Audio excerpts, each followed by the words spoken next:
Okay, in this video we're going to do an unboxing of a brand new HP Media Center remote control. Now I got this off of eBay for about $17 shipped, probably a little more closer to $18. And it's going to allow me to have a Media Center remote for a PC build that I'm going to be doing in the future. But I thought I'd do an unboxing on it right now and show you guys what it's all about.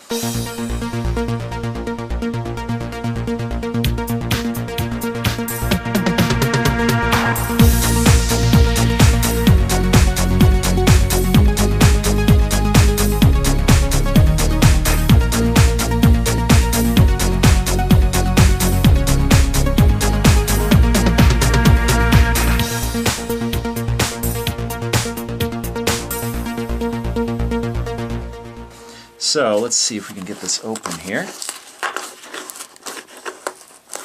And just because it's an HP remote does not mean that it is only going to work with HP devices, because it has its own receiver.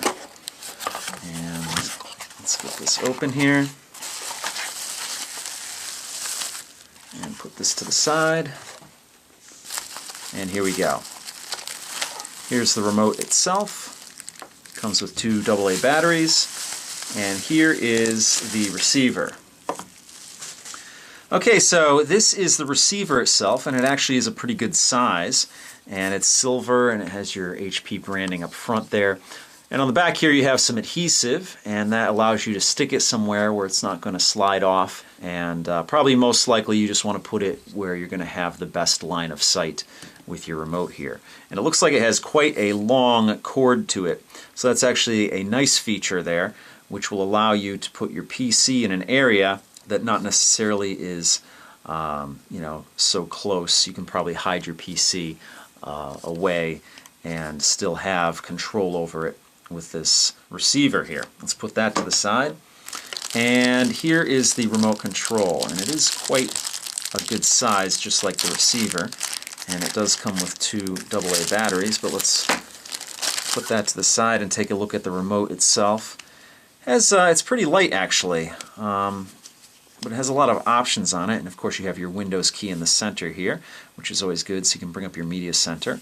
But you have a lot of controls here, and you can actually control, it says DVD menu here, so you can control that. You have your power button, your TV button here, radio, music, pictures, video. You have a record button here, play, stop, rewind, fast forward, pause, replay, skip, back button, more button. You have your directional buttons here.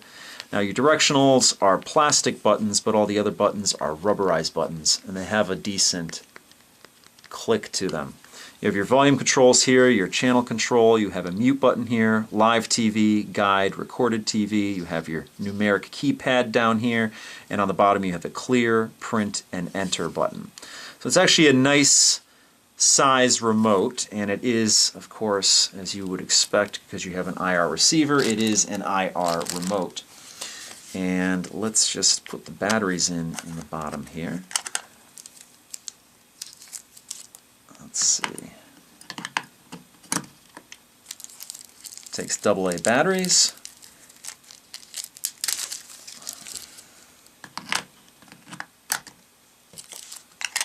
And there we go. So that's my brand new HP Media Center remote control. I got it for a little under $18. There's a wide variety of remotes that you can get out there that allow you to control your computer's media center capabilities, whether you have that computer just attached to a monitor or if you have it attached to a television set. Okay, so I bought the two cords I need for my home theater PC from Amazon.com, and I paid about $7 each for them. And I'm an Amazon Prime member, so I got free shipping. So this cost me somewhere between $14 and $15 shipped. So I consider it a good deal. So let's open this up here. Got my trusty cutter, and let's open this up and show you the cords I have for my setup.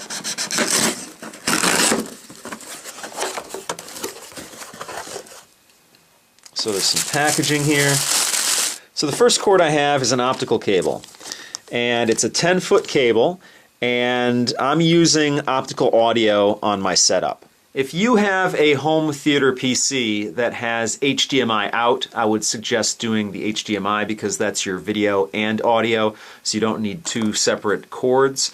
But in my situation, I have an older PC that I bought off of eBay, and it has two DVI out ports and one S video port. So those are my options for video, so I chose to do a DVI to HDMI, and that's what this cord is here. And my audio solution is an optical, because that way I get the digital audio coming out from the computer straight to my receiver. So it's a 10-foot cable, and that's going to be perfect for my situation because I need the space. So that's that, and just a quick look at the cable here. It's a standard optical cable with the caps on either side. So that's where your light goes through, and if you're not familiar, an optical cable is actually a fiber optic that transmits the information via light. So let's put that to the side, and let's open up this. Let's put all this to the side. Now this is actually an Amazon branded cable, believe it or not. I didn't know such a thing existed, and it's in the certified frustration-free packaging from Amazon. So let's see, let's open this up here. And I don't think I have to open the cutter, I can just use the letter opener side of it. And let's get this open here. It's basic cord, it actually has the Amazon branding, as you can see there. Pretty interesting. It's got it on both sides there. And as you can see, this is a DVI, as I mentioned before, to an HDMI. Now, as I mentioned before, I'm using this straight out of my graphics card, so I'm not going to get audio out of this cable. Normal HDMI cords, you will get audio through. But I have a DVI coming out of my graphics card, so that's where this goes, and this is going to connect into my receiver. And this cord, I think, is 3 meters long. I think that's how they measured it. Either 3 meters or 9 feet. It's very close. It's just a difference between metric and non-metric. So that pretty much does it for this video. If you have any questions or comments, please post them down below, and I'll see you next time.